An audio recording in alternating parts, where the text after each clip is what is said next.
Boa noite a todos. Muito obrigado, Ari, pastor DJ, esta igreja Maranata que me recebe.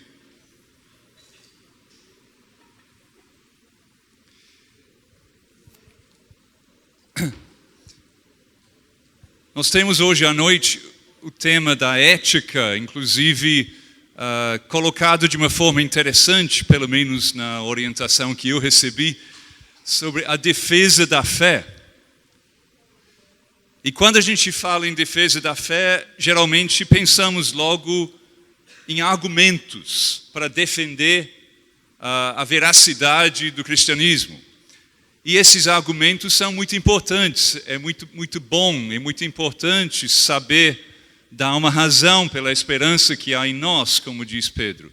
Mas existe um outro tipo de defesa da fé que é justamente de ter uma vida condizente com a mensagem que é pregada. E eu acho que a gente teria que reconhecer que hoje em dia é esse tipo de defesa da fé que faz mais falta. Principalmente nessas últimas semanas. A gente tem visto exemplos disso, de como a imagem da fé cristã evangélica fica prejudicada com as coisas que acontecem e como as pessoas passam a ter uma imagem muito ruim de nós, que nós primeiro temos que desfazer para depois construir alguma coisa positiva em termos de recomendação da fé. Eu quero falar só muito brevemente disso para começar, mas eu não vou centrar a minha fala nisso. Principalmente eu quero fazer duas coisas com vocês hoje. Primeiro, falar da importância da gente recuperar a figura de Cristo nos evangelhos, a figura humana de Cristo nos evangelhos, como nosso norte, como nosso exemplo na ética e na vida coerente, condizente com a fé que professamos. E em segundo lugar, eu quero dar um pequeno exemplo disso a partir de um texto dos evangelhos, que é o texto do lava-pés, né? Em que Jesus lava os pés dos discípulos. E pensar um pouco esse incidente como um modelo para nós. Então, primeiro, só umas breves observações sobre o que está acontecendo ultimamente. Problemas éticos sempre houve e sempre haverá na igreja cristã. Isto há 2000 anos. Mas parece que ultimamente, na igreja evangélica brasileira, nós temos um excesso de problemas nesse sentido. E esse excesso de problemas acaba nos prejudicando e prejudicando a mensagem que pregamos. Por que isso? Eu acho que, em boa parte, é devido ao fato de que estamos numa fase de crescimento muito rápido, crescimento numérico das igrejas, e também estamos numa fase de democracia política, em que é possível participar e ter uma voz, e de fato o que se tornou muito comum desde 1986 é modelo de candidaturas oficiais recomendadas, organizadas por denominações e se elegendo ao Congresso Nacional e às Assembleias Legislativas. E boa parte, a maioria, eu acho, ainda hoje, a maioria dos evangélicos que estão no Congresso Nacional chegaram ao Congresso por essa via. Só que essa via é uma via muito complicada, eticamente. Está associado desproporcionalmente à corrupção, à infidelidade partidária e a outras mazelas que afligem a nossa vida política. E o que a gente tem visto nessas últimas semanas é apenas um exemplo ainda mais óbvio disso. E isso, infelizmente, não vai terminar tão cedo. Ainda vai longe esse modelo. E nós vamos ter que suportar as consequências. Eu não sei exatamente como a gente pode contornar. Claro, manifestações claras de repúdio servem sim. E nós temos que evitar o tipo de argumentação espúria que alguns estão usando, do tipo, quem mostra repugnância, repúdio, por exemplo, ao Marco Feliciano, está fazendo o jogo do movimento gay. Esse argumento é absurdo, é ridículo. Nós temos que observar Mateus 6,33, buscar o reino de Deus e a sua justiça em primeiro lugar, e as outras coisas nos serão acrescentadas.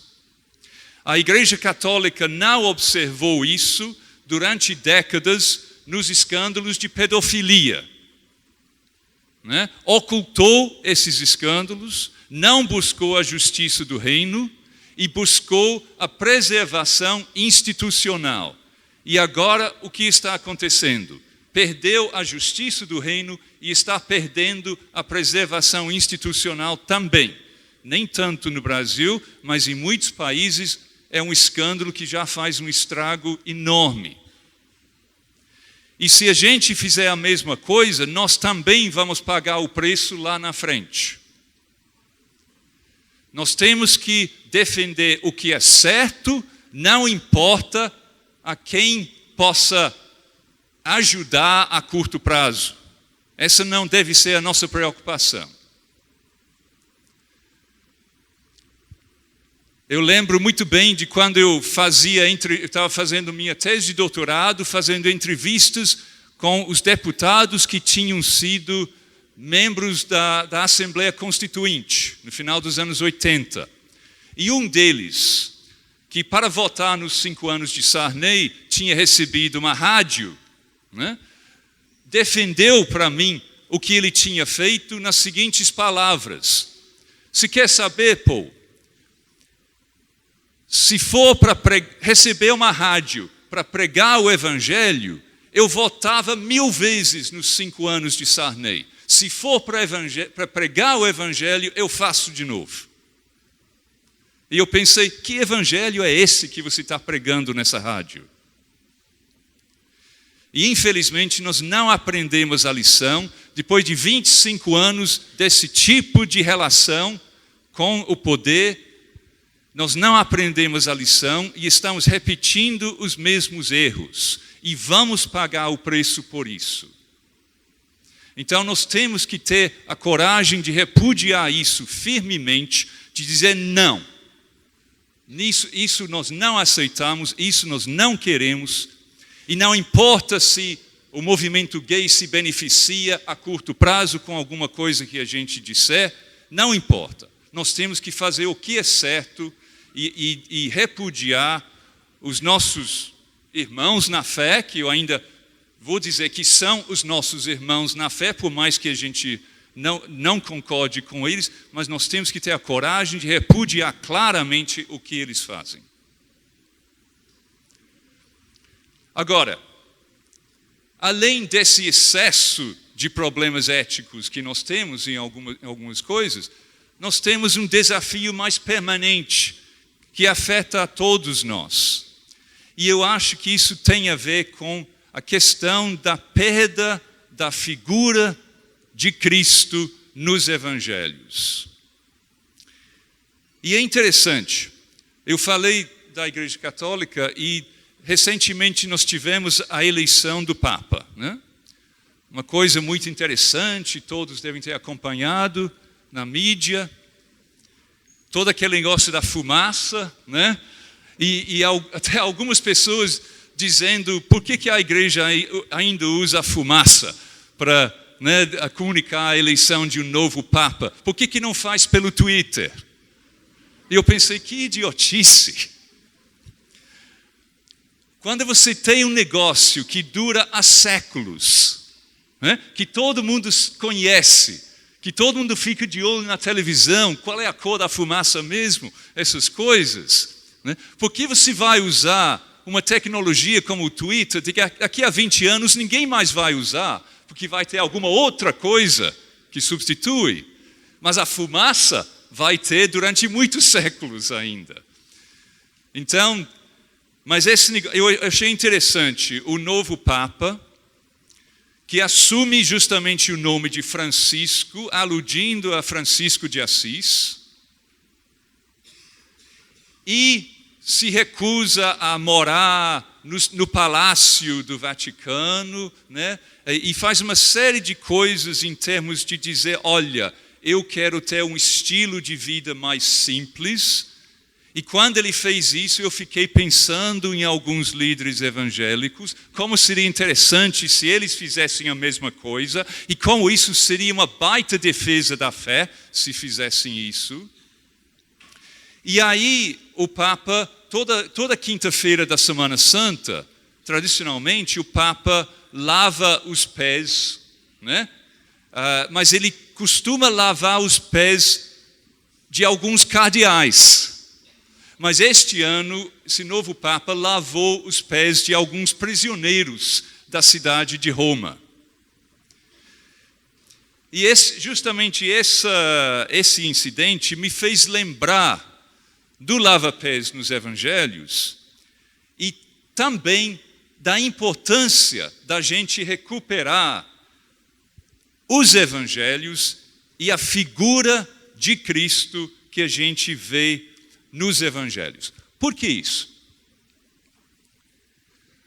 Entre muitas outras coisas, os evangelhos são o retrato de uma vida humana perfeita. O retrato de uma vida humana perfeita. E muitas vezes a gente perde de vista isso. A gente perde de vista o valor tremendo que isso representa. O valor apologético, o valor evangelístico, o valor discipulador desse tesouro que nós temos, o retrato de uma vida humana perfeita. E um autor que eu gosto muito, que é Dostoiévski, né? Um autor cristão, fantástico, que nos seus romances consegue captar algumas verdades do Evangelho de uma forma impressionante. E ele, quando estava tentando desenvolver um personagem, o personagem do príncipe Mishkin, que era para ser justamente uma figura semelhante a Cristo, e Dostoiévski diz assim, todos os escritores que tentaram retratar o positivamente belo, interessante essa frase, o negativamente belo não é tão difícil de retratar, mas o positivamente belo é muito difícil. Então, todos os escritores que tentaram retratar o positivamente belo desistiram, porque a tarefa é infinita. Só existe uma figura positivamente belo no mundo, Cristo, diz Dostoiévski. E em vista dessa dificuldade literária de produzir um retrato de uma figura positivamente bela, nós temos que reconhecer o sucesso incrível dos evangelhos, dos 4 evangelhos que temos no Novo Testamento. E isso é reconhecido por ninguém menos do que Rousseau, Jean-Jacques Rousseau, que não era certamente um grande defensor do cristianismo, não era amigo do cristianismo, mas Rousseau disse uma coisa muito interessante. É mais inconcebível que alguns homens tenham se reunido para fabricar o Evangelho do que uma única pessoa real, histórica, tenha fornecido o assunto do Evangelho. O Evangelho tem marcas de verdade tão grandes, tão notáveis, tão perfeitamente inimitáveis, que o seu inventor seria mais extraordinário do que o próprio herói. Interessante essa frase. Rousseau está dizendo, olha, quando a gente lê os evangelhos, a gente pode ficar se perguntando, bom, mas Cristo existiu mesmo? Tudo que está relatado aqui é verdade mesmo? Aconteceu? É histórico?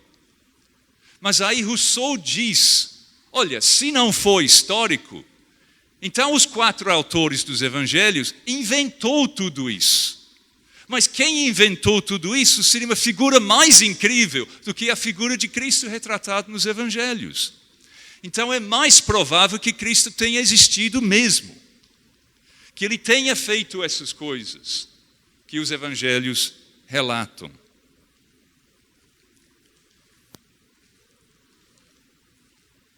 E eu queria dar uns exemplos disso.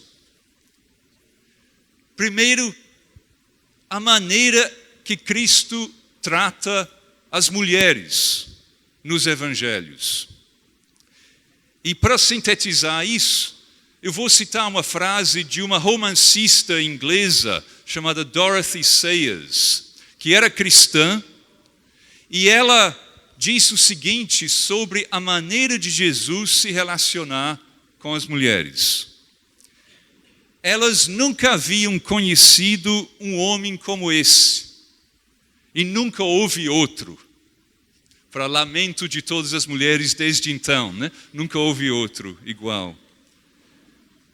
Um profeta e mestre que não resmungava delas, nunca usou de lisonjeios ou bajulações ou condescendências, que nunca fez piadas maliciosas a seu respeito, que repreendia sem recriminações e que elogiava sem condescendência, que levava a sério as suas perguntas e os seus argumentos, que nunca tentou mapear a sua esfera, nunca lhes exortou a serem femininas, nem as ridicularizou por serem mulheres, que não tinha interesses particulares ou um ego masculino inseguro para defender, que as aceitava do jeito que eram e não se preocupava com a impressão que causava.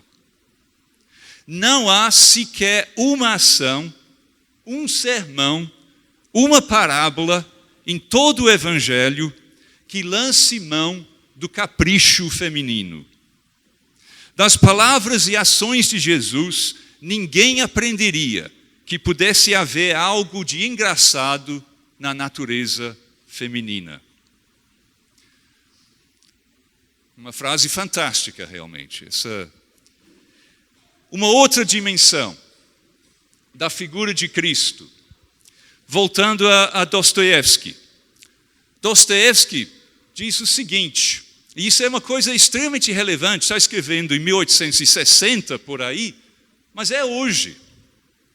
Ele diz o seguinte, a consciência sem Deus é um horror. A consciência sem Deus é um horror.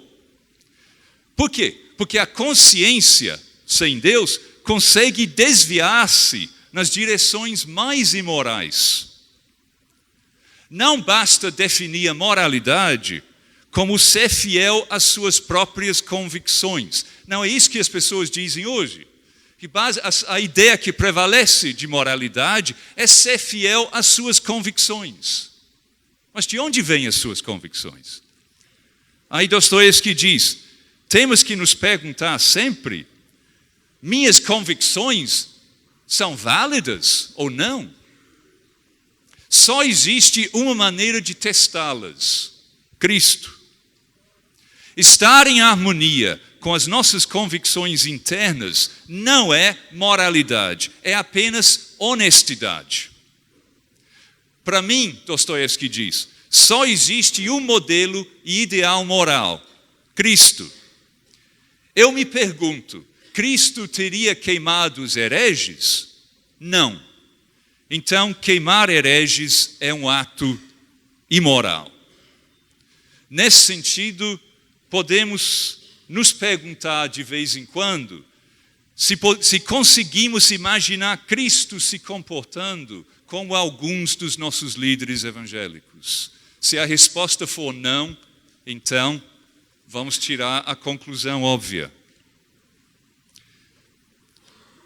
Uma outra frase de um outro autor que eu gosto muito, um místico cristão inglês do século XIV, chamado Walter Hilton. E ele afirma o seguinte, uma recomendação para nós. Abra sua percepção espiritual à humanidade de Cristo. Abra sua percepção espiritual à humanidade de Cristo. Nós sabemos, obviamente, os evangelhos mostram isso claramente, que Cristo é divino e humano. As duas coisas ao mesmo tempo, plenamente divino e plenamente humano. Mas aqui ele está pensando a questão da humanidade de Cristo. Porque muitas vezes a gente enfoca mais a divindade dele. E é importante a gente manter em equilíbrio esses dois lados. Aí Walter Hilton diz, meditar constantemente na humildade da humanidade de Cristo ajuda a destruir os pecados graves e implantar as virtudes. Meditar na humildade da humanidade de Cristo. Isso para mim sintetiza a mensagem que eu quero dar hoje. Né? Meditar na humildade da humanidade de Cristo. Aí Walter Hilton diz, vista, ponha como roupa, vista a semelhança de Cristo. Ou seja, o que ele vai dizer? Qual é a semelhança de Cristo? Como ele vai descrever a semelhança de Cristo? Aí ele termina. Vista a semelhança de Cristo. Ou seja, a humildade e o amor. Essas duas coisas. A humildade e o amor.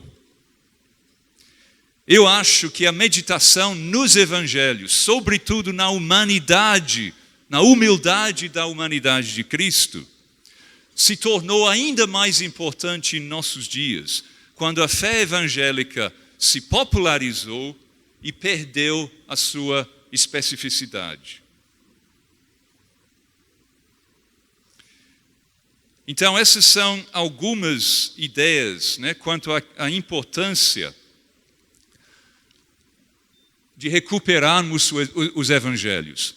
Eu quero fazer uma ponte com uma frase que eu ouvi do Ariovaldo, da última vez que ele me convidou para esse evento, Missão na Íntegra, que se não me engano foi em Pindamonhangaba, né, Ari? Faz 1 ano e meio ou mais. E na mesa lá, o Ari falou uma coisa muito interessante, que me tocou e me fez refletir muito. Ele falou, bom, o Brasil tem uma forte cultura religiosa da troca, da barganha.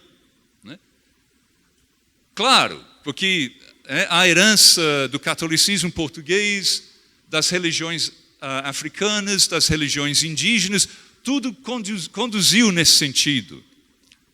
Então, essa forte cultura religiosa da troca permeia também o meio evangélico. Aí eu fiquei pensando, bom, o que fazer em vista disso? Como é que a gente pode ir superando, debelando essa cultura da troca, da barganha? A gente pode substituir com o quê, afinal?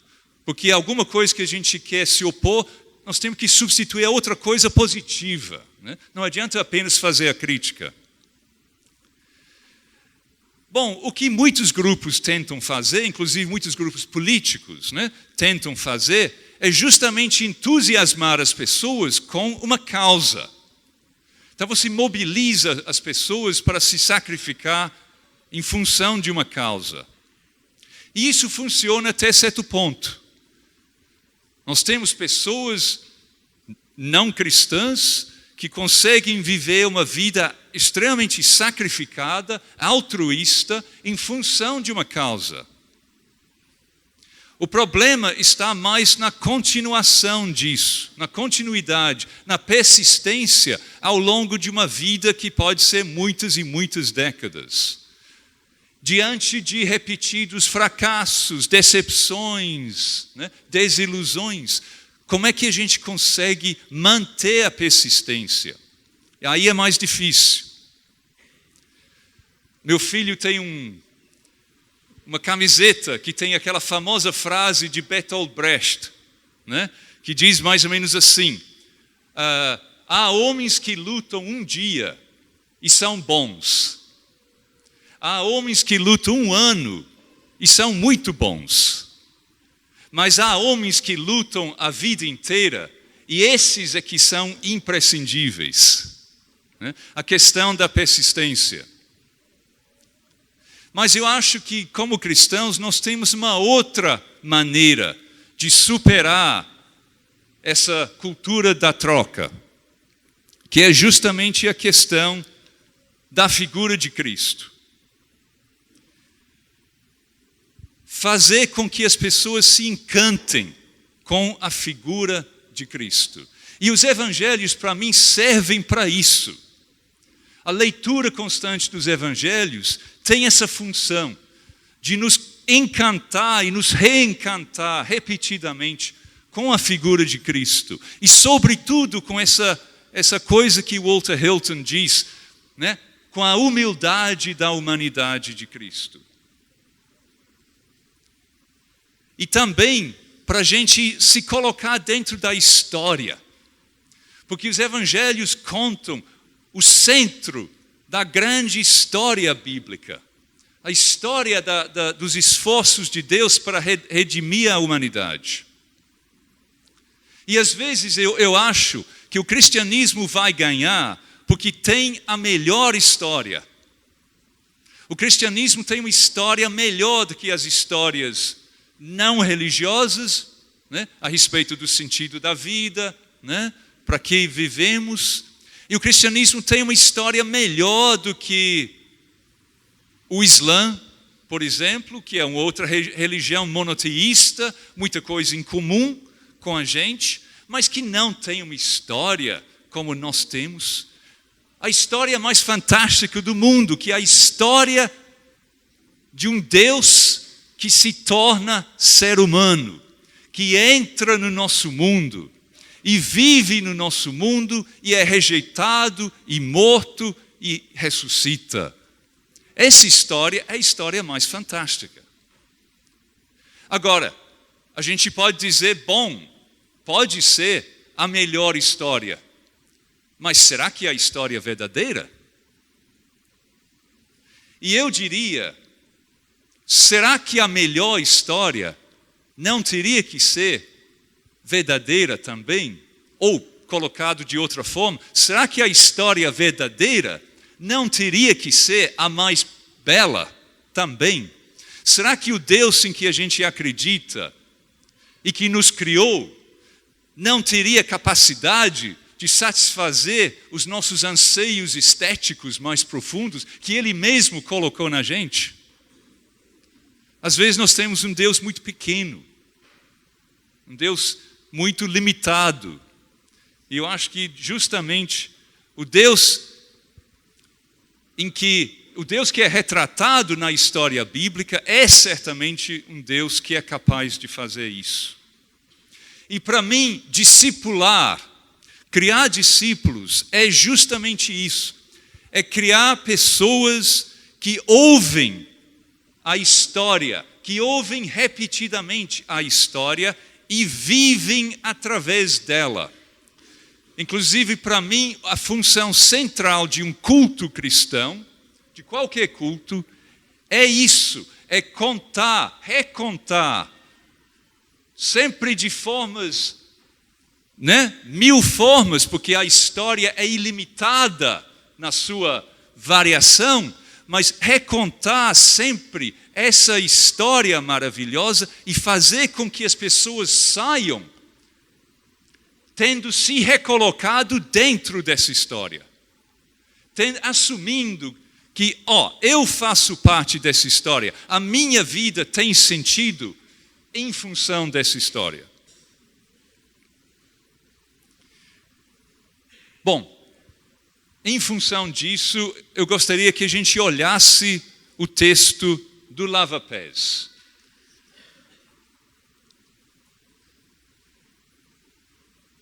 Que a gente vai encontrar justamente em João capítulo 13.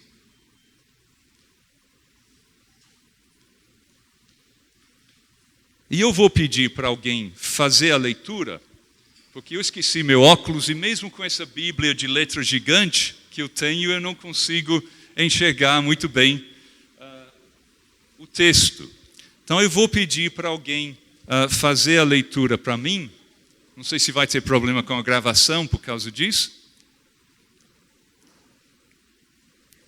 Não, tudo bem, né? Então, primeiro eu gostaria que alguém lesse os versículos 1 a 3. João capítulo 13, versículos 1 a 3. Algum voluntário, por favor. Ora, antes da festa da Páscoa, sabendo Jesus que já era chegada a sua hora de passar deste mundo para o Pai, como havia amado os seus que estavam no mundo, amou-os até o fim. É acabada a ceia, tendo já o diabo posto no coração de Judas Iscariotes, filho de Simão, que o traísse.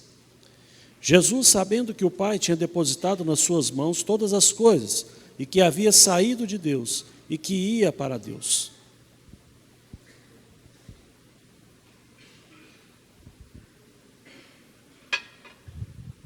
Obrigado, irmão. Provavelmente esse texto do lava-pés é muito conhecido de todos nós. Então nós temos que fazer um esforço um pouco para olhar com cuidado e tentar nos colocar nessa cena. Esse incidente do lava-pés ocorre durante a refeição, no meio da refeição, e não na chegada. Na chegada seria o momento normal de lavar os pés, né? Porque as ruas eram empoeiradas, as pessoas usavam sandálias abertas, então se lavava os pés na chegada. Mas o fato de que Jesus faz isso no meio da refeição mostra que ele está querendo chamar a nossa atenção. Ele está fazendo deliberadamente. É uma parábola dramatizada, né? E primeiro, no relato que o evangelista João faz, antes de falar propriamente do que Jesus vai fazer, antes de pintar o quadro, ele faz a moldura do quadro. E a moldura do quadro são esses 3 versículos que foram lidos. E esses versículos mostram que Jesus está em controle total da situação. E como Jesus está em controle, ele vai mostrar o quanto ele ama os discípulos, até o fim, até ao extremo, né? E vai mostrar a posição exaltada de Jesus, embora ele esteja para fazer um ato extremamente humilde, que era um ato de uma ação de um escravo, né? E embora Jesus esteja para ficar preso, né? E vai ser torturado e morto barbaramente. Então João frisa aqui que Jesus sabe quem ele é e para que ele vive. Ou seja, João frisa a segurança existencial de Jesus, a segurança que Jesus tem. Ele sabe quem é, sabe de onde veio, sabe para onde vai, sabe para que ele veio a este mundo. Aquela frase que eu citei da romancista inglesa, né, falou do ego masculino inseguro, né? E a insegurança é terrível, né? Mas é justamente a segurança de Jesus que possibilita a humildade dele. Só pode ser humilde quem é seguro. O inseguro não consegue ser humilde. Isso, novamente, nós teríamos que contrastar com alguns exemplos de lideranças que a gente vê hoje em dia. Então, Jesus vai fazer aqui o serviço mais humilde. E sempre que eu penso nesse incidente, eu me lembro de uma coisa que eu ouvi uma vez, ou li, não me lembro, a respeito de um apóstolo contemporâneo nosso. E esse apóstolo, toda vez que viajava, levava uma pessoa junto consigo, e a função dessa pessoa que ele levava junto era de carregar as suas malas. Porque ele dizia, o apóstolo não pode carregar as suas próprias malas. Eu sempre me lembro dessa frase. O apóstolo não pode carregar as suas próprias malas, mas Jesus pode lavar os pés dos discípulos. Que contraste, que contraste. E nós temos aqui no versículo 1, uma belíssima descrição da morte cristã, ou do sentido cristão da morte. A hora de passar deste mundo para o Pai. Que frase belíssima isso. A hora de passar deste mundo para o Pai. O sentido cristão da morte é esse. A hora de passar para o Pai. E na realidade, esses 3 versículos que foram lidos formam um sanduíche. O versículo 1 fala de Cristo, da autoconsciência de Cristo. O versículo 3 também. Mas o versículo 2, no meio, o recheio do sanduíche, fala de Judas. Judas e o diabo. Ou seja, né, Judas está para trair Jesus. E Jesus sabe disso. E isso mostra que esse projeto que Jesus está, essa autoconsciência que Jesus tem, inclui a consciência dos perigos, a consciência da oposição, a consciência das barreiras. Jesus sabia. Ele sabia que tinha chegado a sua hora de morrer. Sabia que a morte era passar deste mundo para o Pai. Ele sabia que o Pai tinha colocado tudo em suas mãos. Ele sabia que tinha saído de junto de Deus e que voltava para Deus. Ou seja, ele sabe quem é, ele sabe que recursos ele possui, ele sabe de onde veio e para onde vai. E ele sabe também da oposição que ele enfrenta. Vamos ler em seguida, se puder, irmão, por favor, ou alguém. Vamos precisar do microfone de novo, desculpe. E mais algumas vezes também. Versículos 4 a 7.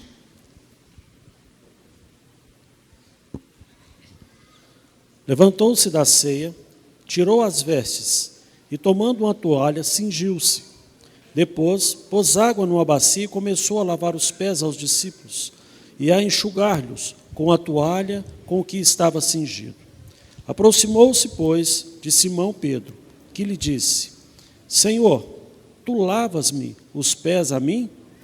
Respondeu Jesus e disse-lhe: O que eu faço não sabes tu agora, mas tu o saberás depois. Esses versículos falam do caráter de Nosso Senhor, porque a imagem que a gente tem dele é fundamental para o nosso discipulado. E é interessante aqui a gente imaginar a cena. Aliás, isso é uma coisa interessante, uma disciplina interessante a gente cultivar.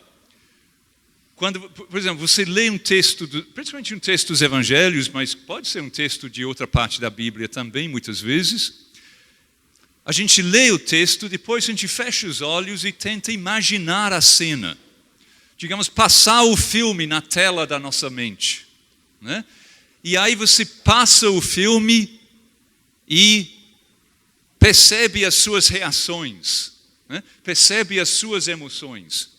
E inclusive uma outra coisa, depois de fazer assim, uma outra coisa que a gente pode fazer é passar o filme novamente, Só que você se coloca dentro da cena. Você se imagina, nesse caso, como um dos discípulos, cujos pés são lavados por Jesus. Então é muito interessante fazer esse exercício. Então, imaginando essa cena aqui, Jesus de repente se levanta, tira a roupa de cima, toma uma toalha, coloca a toalha no cinto e ele enche uma bacia de água. E ele começa a lavar os pés dos discípulos um por um. Silêncio. Silêncio de perplexidade, de espanto. O que está acontecendo? Por que ele está fazendo isso? Os discípulos se olham perplexos. A gente ouve o som da água caindo na bacia. O som de Jesus desatando as sandálias, depois colocando-as novamente. A ação de Jesus é a ação de um escravo. Então, que luz esse incidente lança sobre o caráter da pessoa que reivindica a nossa lealdade única. Interessante isso. O Gandhi, o grande herói da independência indiana, Gandhi era um hindu que lia muito os evangelhos, gostava muito do Sermão do Monte, citava muito, mas ele chegou à conclusão que ele podia dar um trono a Jesus, mas ele não podia dar um trono solitário. Ele só podia dar um trono a Jesus junto com as outras figuras do panteão hindu. Mas nós sabemos que Jesus de fato reivindica um trono solitário, uma lealdade exclusiva, única. Mas qual é o caráter da pessoa que faz essa exigência tão alta da gente? É muito importante a gente saber, faz muita diferença saber que a pessoa que reivindica minha lealdade e amor é esse homem humilde, não um homem arrogante, prepotente, inseguro.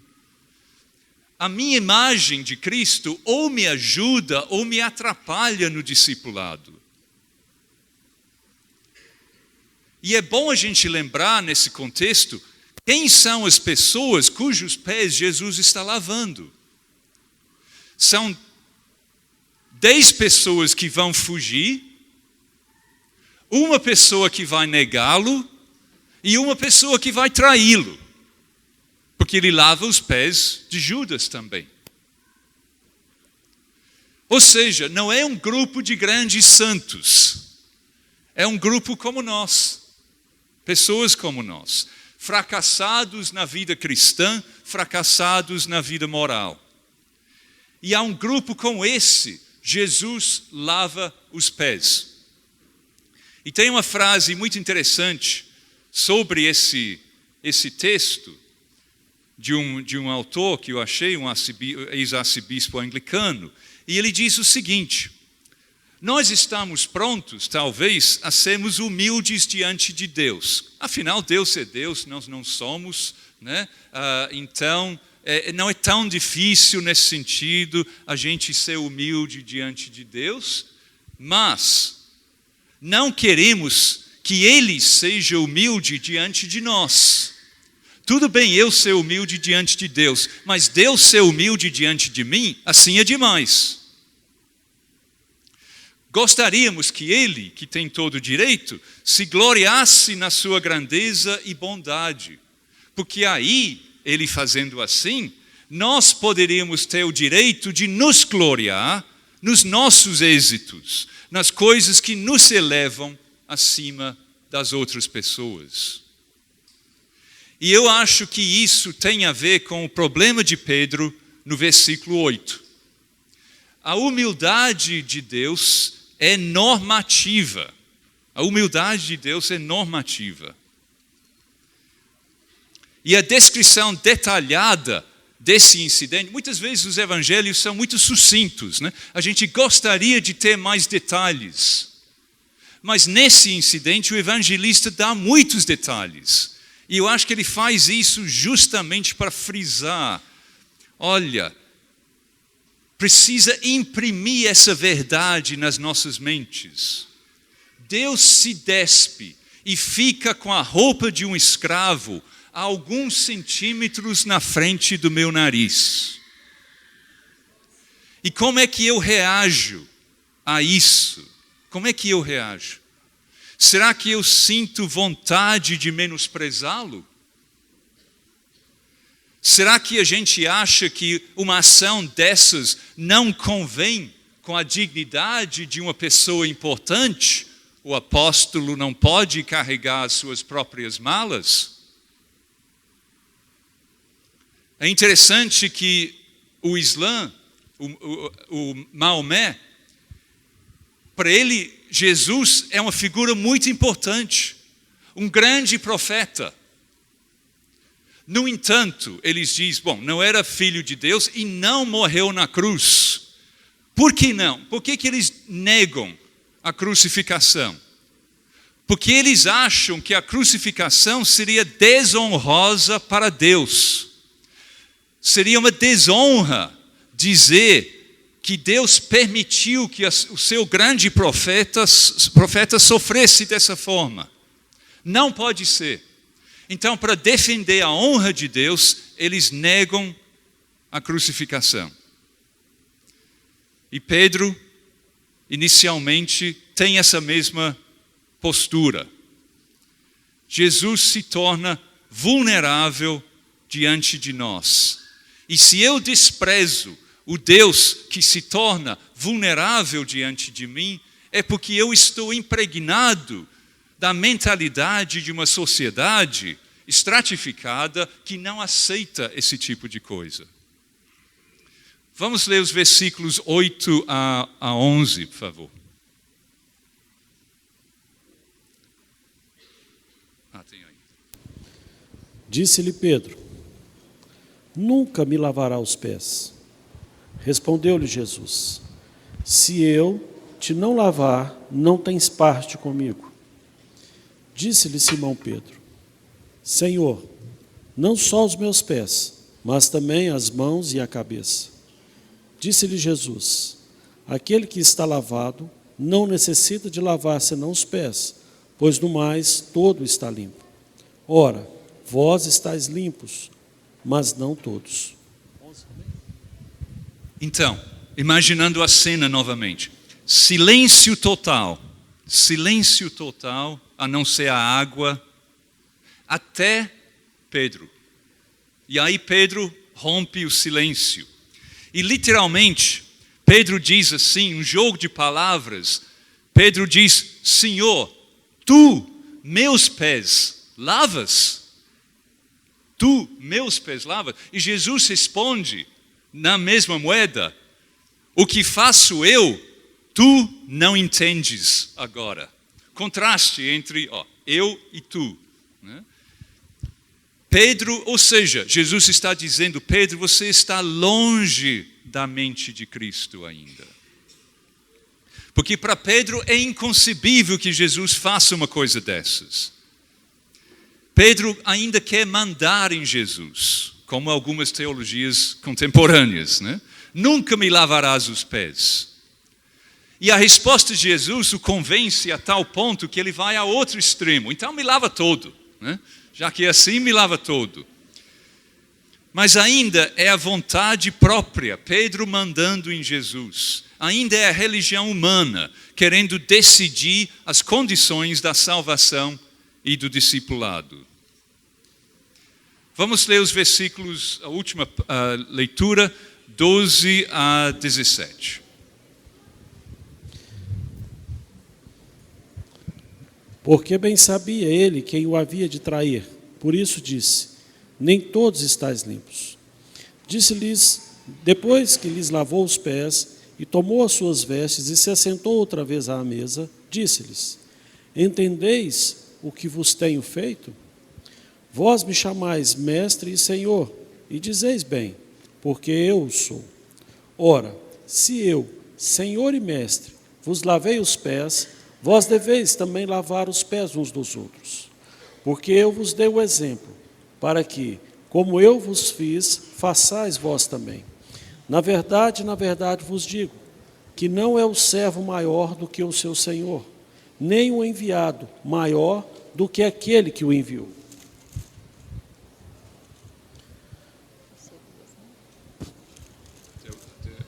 Até o 17. Se sabeis essas coisas, bem-aventurados sois se a fizerdes.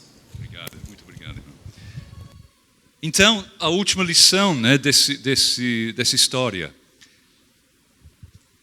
Se essa pessoa exaltada lavou os meus pés, eu devo estar pronto para fazer o mesmo serviço humilde para outros. Bom, essa lição parece óbvia, mas o autor que eu citei antes, o arcebispo anglicano, tem uma frase muito interessante sobre isso. Ele diz assim: com alegria lavaríamos os pés de nosso Senhor, mas Ele, desconcertantemente, lava os nossos pés e nos manda lavar os pés do nosso próximo. Seria mais fácil para nós lavar os pés de Jesus do que lavar os pés dos outros. Mas é justamente isso. Jesus não diz, eu lavei os pés de vocês, vocês têm que lavar os meus. Não, ele diz, eu lavei os pés de vocês, vocês têm que lavar dos outros. Então, a mais óbvia lição, né, dessa história do lava-pés é essa: colocar-se na posição de Cristo na sua humildade. Contra todas as teologias modernas que dizem que o exemplo de Cristo na sua primeira vinda não vale para nós, né? Mas é justamente o exemplo de Cristo na primeira vinda que nós temos que imitar. Mas isso significa nos deixar vulneráveis a que outros nos desprezem.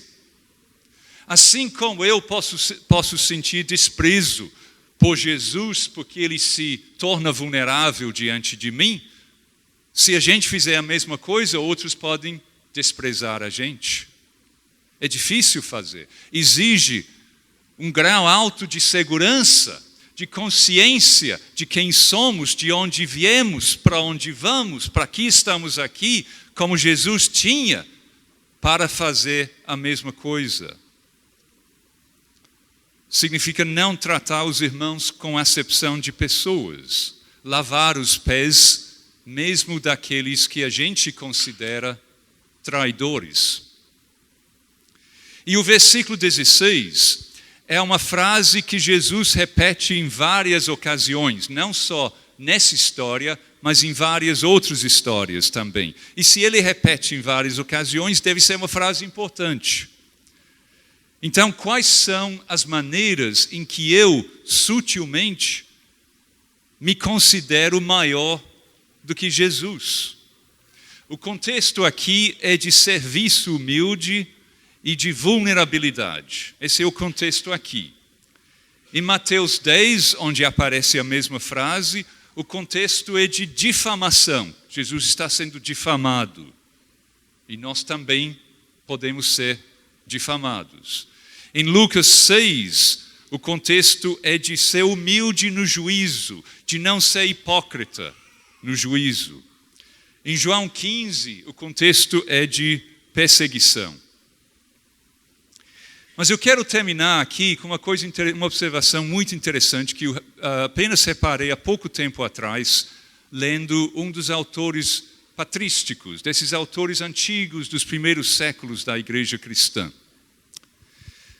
Eu falei que muitas teologias modernas dizem que o exemplo para nós não é o Jesus da primeira vinda, mas o Jesus da segunda vinda.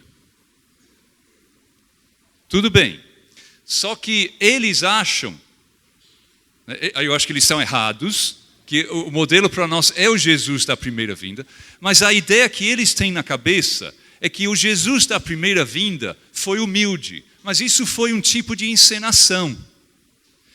Porque o verdadeiro Jesus não é nada humilde. Então, eles têm a ideia de que na segunda vinda, ele vem arrasando. Não é mais humilde. Né? Será que é assim? E eu li um texto de um desses autores antigos, em que ele comenta esse incidente do lava-pés, mas ele coloca em comparação com o texto de Lucas capítulo 12, Lucas 12, 37, que diz assim, falando de Deus no fim dos tempos, certo? E diz assim, Ele, Deus, há de cingir-se. Lembra? É o mesmo verbo que é usado por lava-pés. Jesus se cingiu com a toalha. Ele, Deus, há de cingir-se, dá aos discípulos, aos seus seguidores, lugar à mesa e, aproximando-se, os servirá. Os servirá. Agora, interessante é o seguinte, esse verbo, aproximando-se, pode ser traduzido de passando ou trocando de lugar. Então, nós teríamos o seguinte, Deus vai se cingir, vai dar lugar à mesa a nós e, trocando de lugar, Ele vai nos servir. Vai nos servir. Que coisa fantástica. Aí diz esse autor antigo que eu li, que diminuição assustadora de poder. Esse é o Deus Todo-Poderoso, mas que troca de lugar conosco, nos senta na mesa e nos serve. Que diminuição assustadora de poder. Que reversão tremenda. Deus ministra ao ser humano à mesa para sempre. Para sempre. Além de lavar os nossos pés na terra, Ele promete a ministração cabal depois na nova terra. Ele trocará de lugar e nos servirá. Ou seja, Ele passa de uma posição de autoridade para uma posição de serviço para sempre. Porque é esse o caráter de nosso Deus. O caráter de Deus, do Filho de Deus, Jesus Cristo, na segunda vinda, é o mesmo caráter da primeira vinda. Aquilo não foi uma encenação. Aquilo não foi só para atingir algum objetivo necessário e depois descarta e se revela como outra coisa. Não. O que Ele fez na primeira vinda, Ele fez porque Ele é isso. Para sempre. Esse é um exemplo do que eu estava querendo dizer, da importância da gente recuperar o estudo dos evangelhos, enfocando a humildade da humanidade de Cristo.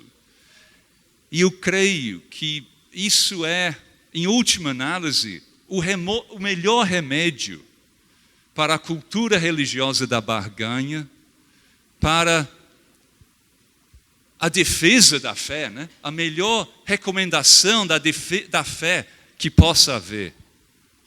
Uma pregação coerente com, uma vivência coerente com a mensagem pregada, porque as duas coisas, a vivência e a mensagem pregada, enfocam a mesma pessoa, que é essa pessoa humana, humilde, nosso Salvador Jesus Cristo.